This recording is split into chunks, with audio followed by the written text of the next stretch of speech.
is my country. All Indians are my brothers and sisters. I love my country and I am proud of its rich and varied heritage. I shall always strive to be worthy of it. I shall give respect to my parents, teachers and all elders and treat everyone with courtesy. To my country and my people, I place my devotion in their well-being and prosperity. Along lies my happiness. Jai Hind. A very pleasant morning to all of you. Today thought is presented by Aravali House. And the thought is, one pen, one notebook, one student and one teacher can change this world. Thought once again, one pen, one notebook, one student and one teacher can change this world. Thanks, have a nice day. Good morning to all of you. Today news is presented by Aravali House. Top headlines are: Eminent citizens slam BBC biased document against Modi. Army chief reviews LAC situation.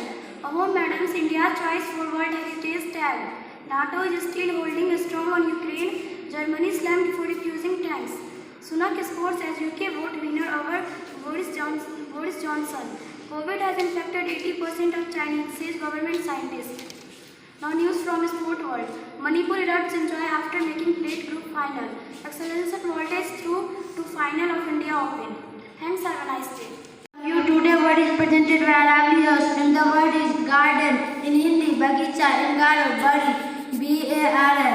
Thanks, have a nice day. Today I am here to present some lines about an idle student.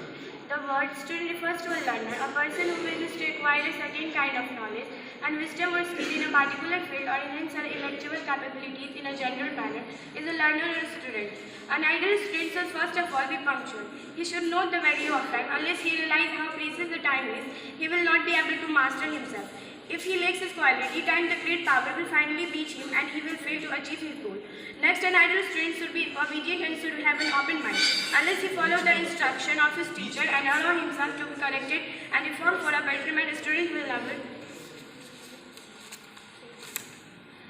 never be able to success in life. A good student should be humble if he is humble, then only he will be able to learn. Be obedient and know the skills of the teacher to work upon him. A good student should be responsible without having the capability to shoulder the responsibility regarding anything. A student will not be able to achieve anything worthwhile in life. A good student should be persevering and consistent in his study. A person who moves ahead continuously without being discouraged by failures and obstacles success in life. Along with perseverance, a good student is hardworking. Hard work and consistency goes hand in hand. Moreover, a student will never be selfish. He will be very helpful. Knowledge, it is the said, increase only on sharing. An ideal student should be physically strong and fit in order to have a good concentration and be hardworking. Finally, a good student is respectful also. One cannot progress without the blessing of his teacher and elder, which he earns only when he is respectful. Thanks so much.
Subhash Chandra Bose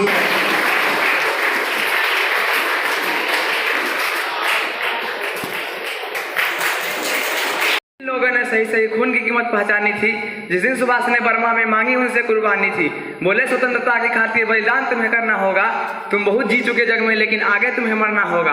आजादी के चरणों में जो जयमाल चढ़ाई जाएगी वह सुनो तुम्हारे शीशों के फूलों से गुथी जाएगी। आजादी का संग्राम कहीं पैसों पर खेला जाता है, यह शीश कटाने का सदा नंगे सर झेला जाता है। अजानू बाहों ऊंची करके वो बोले रक्त तुम मुझे देना, बदले में भारत की आजादी तुम मुझसे लेना। हो गई सभा में उथल पुथल, सीने में दिल न समाते थे। स्वर इनकलाब के नारे कोसों तक छाए जाते थे। हम देंगे देंगे रक्त बस यही शब्द सुनाई देते थे। रन में जाने को युवक खड़े तैयार दिखाई देते थे। उस दिन तारों ने देखा हिंदुस्तानी विश्वास नया, जब लिखा भारत के महावीरों ने खून से इतिहास नया। जय हिंद। नाम ही में छिपा हुआ है। स्वतंत्रता की लड़ाई में कई एक विचारधाराओं के सामने आने और सभी विचारधाराओं ने अपने स्तर पर बहुत सारा योगदान दिया। इसमें सुभाष चंद्र बोस जी का योगदान अविस्मरणीय है और उल्लेखनीय भी है। इन्होंने 1920 में ICS की एग्ज़ाम को क्वालिफाई किया और इन्होंने ज्वाइन भी नहीं किया, उस पद को छोड़ दिया केवल इसलिए कि देश गुलामी की जंजीरों से जकड़ा हुआ है। किसी व्यक्ति या किसी समाज का मनोबल उसकी स्वतंत्रता और आज़ादी में निहित है। इस बात को उन्होंने पूरी तरह से स्वीकार किया और स्वतंत्रता की लड़ाई के लिए जो भी रणनीतियाँ कांग्रेस द्वारा अपनाई जा रही थी उनमें क्रांतिकारी विचारधारा को अपनाकर इन्होंने कांग्रेस के कार्य में आशातीत वृद्धि की थी। इनके विचार युवाओं में काफ़ी लोकप्रिय थे। कांग्रेस के भीतर भी आपने इतिहास में अध्ययन भी किया है कि असहयोग आंदोलन की असफलता के पश्चात कांग्रेस में युवाओं का दबदबा ज़्यादा होता गया। 1929 में जवाहरलाल नेहरू जी की अध्यक्षता के पश्चात तो कांग्रेस पर लगभग युवा नेताओं का ही वर्चस्व रहा। 1938 में सुभाष चंद्र बोस जी कांग्रेस के अध्यक्ष चुने गए और फिर 1939 में पट्टाभी सीतारमैया को हराकर पुनः अध्यक्ष के रूप में इनका नाम आया।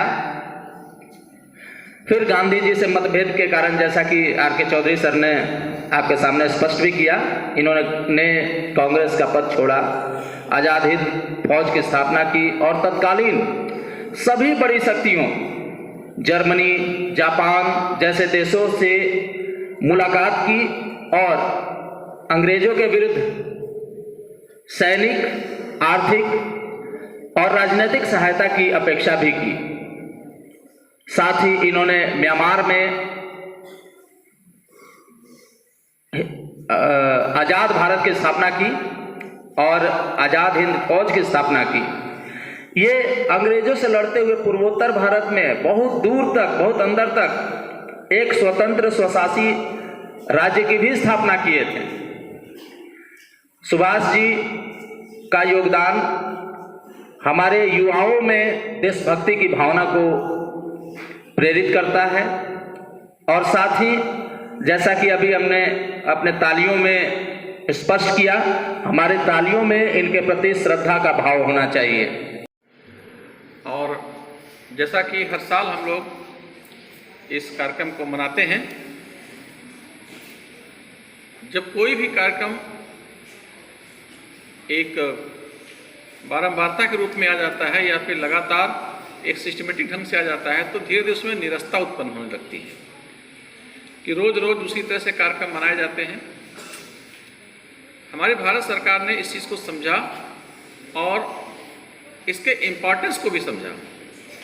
बहुत से लोग आज के समय में कहते हैं कि जो चीज़ें 100 साल पहले लगभग ख़त्म हो गई उनको क्यों याद करना। आज सुभाष चंद्र बोस के बारे में बहुत कम लोग हैं जो जानते हैं, बहुत कम से लोग ऐसे हैं जो उनके जो चीज़ें यहाँ पे बताई गई उनके बारे में उनको जानकारी होगी। फोटो तो लगभग सभी लोगों ने देखा है, लेकिन इन लोगों का जो जन्मदिवस होता है उसको मनाने का उद्देश्य क्या होता है। मैं एक दिन एक इतिहास की किताब पढ़ रहा था। उस इतिहास की किताब में एक बहुत अच्छी लाइन लिखी हुई थी, मैंने एक बार आपको बताया भी होगा यहाँ पर। उसमें ये लिखा था कि इतिहास से हमें यह शिक्षा मिलती है कि इतिहास से कुछ नहीं सीखा गया। इतिहास से कुछ नहीं सीखा गया, यही हमें इतिहास बताता है। क्योंकि इतिहास केवल लड़ाइयों का एक संग्रह नहीं है कि कितनी लड़ाई हुई कहाँ के, इसमें लोगों के विचार भी होते हैं, कैसे कैसे चीज़ें बदली हैं, परंपराएं बदली हैं, कहाँ से स्टार्ट हुआ और कहाँ तक पहुँच गया, उन सभी का जो समावेश होता है वह हमें इतिहास में दिखाई देता है। लड़ाइयाँ तो केवल सत्ता हस्तांतरण का एक तरीका है, जो कि पहले लोकतंत्र न होने के कारण से वह ज़्यादा रहा, लेकिन समाज में जो परिवर्तन हुए वह भी हमारे इतिहास के एक अंग हैं, एक पार्ट है। जहाँ तक मैं समझता हूँ भारत के स्वतंत्रता संग्राम को, उसके अनुसार दोनों तरह के लोग, कुछ लोग थे जो कि यह विचार रखते थे कि शांतिपूर्ण ढंग से भारत में सत्ता का हस्तांतरण होना चाहिए। वहीं कुछ लोगों का यह मानना था कि ऐसा असंभव है कि कोई हमारे कहने से हमको सत्ता हस्तांतरण कर देगा या भारत के लोगों को सत्ता दे दी जाएगी। यह एक लंबी प्रक्रिया थी। इस लंबी प्रक्रिया में दोनों तरह के लोगों ने अपना अपना योगदान किया, लेकिन साथ साथ दोनों लोगों ने एक दूसरे का सम्मान भी किया। ऐसा कभी नहीं हुआ कि गरम दल के लोगों ने जो है नरम दल के लोगों को मारना पीटना शुरू कर दिया, ऐसा कभी नहीं हुआ।